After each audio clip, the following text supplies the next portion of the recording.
Welcome to our channel Jyothi's kitchen. So ಇವತ್ತಿನ ನಮ್ಮ special recipe ಬಂದು ಪೋಹ ಅಥವಾ ಅವಲಕ್ಕಿ. ತುಂಬ ಕಡಿಮೆ ಇಂಗ್ರೀಡಿಯೆಂಟ್ಸಲ್ಲಿ ಹೇಗೆ ಅವಲಕ್ಕಿಯನ್ನು ಮಾಡ್ಕೋಬೋದು ಅಂತ ಇಲ್ಲಿ ನಾವು ತೋರಿಸಿದ್ದೀವಿ. ಸೊ ಇಲ್ಲಿ ನಾವು ಒಂದು ನಮಗೆ ಅನುಗುಣವಾಗಿ ಒಂದು ಅವಲಕ್ಕಿಯನ್ನು ತೊಗೊಂಡಿಟ್ಕೊಂಡಿದ್ದೀವಿ. ಅದನ್ನು ಈಗ ಚೆನ್ನಾಗಿ ಒಂದು 2-3 ಸಲ ತೊಳ್ಕೊಂಡು ವಾಟರ್ನ ಡ್ರೈನ್ ಮಾಡ್ಕೊಳ್ಳೋಣ.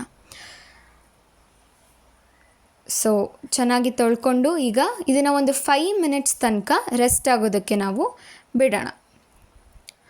ಇನ್ನೊಂದು ಕಡೆಗೆ ಇಲ್ಲಿ ಒಗ್ಗರಣೆ ಅಥವಾ ಸೀಸ್ನಿಂಗ್ನ ನಾವು ರೆಡಿ ಮಾಡ್ಕೊಳ್ಳೋಣ ಅವಲಕ್ಕಿಗಾಗಿ. ಓಕೆ, ಸೊ ಇಲ್ಲಿ ನಾವು ಒಂದು 5-6 ಸ್ಪೂನು ಅಷ್ಟು ಆಯಿಲ್ ಅಂದರೆ ಎಣ್ಣೆಯನ್ನು, ಅಡುಗೆ ಎಣ್ಣೆ ನಾವು ಬಳಸಿದ್ದೀವಿ.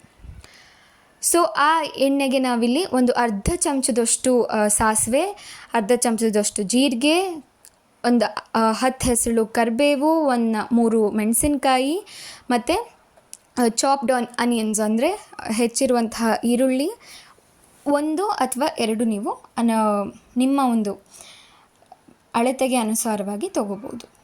ಈಗ ಅದೆಲ್ಲ ಚೆನ್ನಾಗಿ ಬ್ರೌನ್ ಕಲರ್ ಅಂದರೆ ಒಂದು ಕಂದು ಬಣ್ಣಕ್ಕೆ ಬಂದ ಮೇಲೆ ನಾವಿಲ್ಲಿ ಟೊಮ್ಯಾಟೊ ಹಣ್ಣನ್ನು ಸೇರಿಸ್ಕೊಳ್ಳೋಣ. ಇದು ಕೂಡ 1 ಮೀಡಿಯಮ್ ಸೈಜ್ ಟೊಮ್ಯಾಟೊ ಆದರೆ ಸಾಕಾಗುತ್ತೆ. ಅದರ ಜೊತೆಗೆ ಇಲ್ಲಿ ರುಚಿಗೆ ತಕ್ಕಷ್ಟು ಉಪ್ಪನ್ನು ನಾವು ಸೇರಿಸ್ಕೊಳ್ತಾ ಇದ್ದೀವಿ.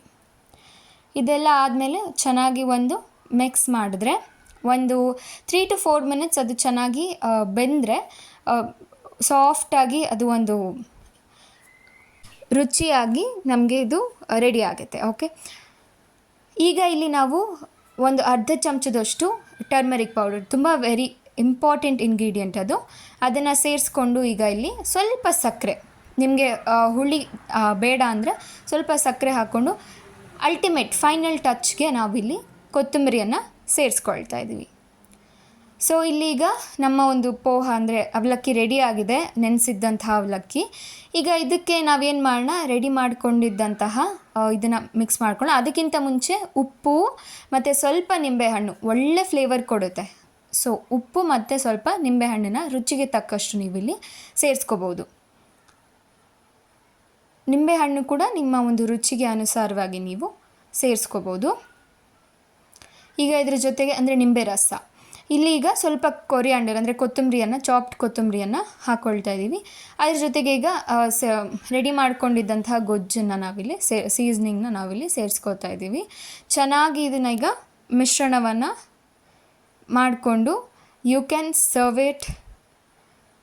ನೀವು ಇದನ್ನು ಬಿಸಿ ಕೂಡ ಸರ್ವ್ ಮಾಡ್ಬೋದು ಆ್ಯಂಡ್ ಒಳ್ಳೆ ರುಚಿ ಇದೆ. ದಯವಿಟ್ಟು ಟ್ರೈ ಮಾಡಿಬಿಟ್ಟು ಹೇಗಿತ್ತು ಅಂತ ಕಮೆಂಟ್ ಮಾಡಿ.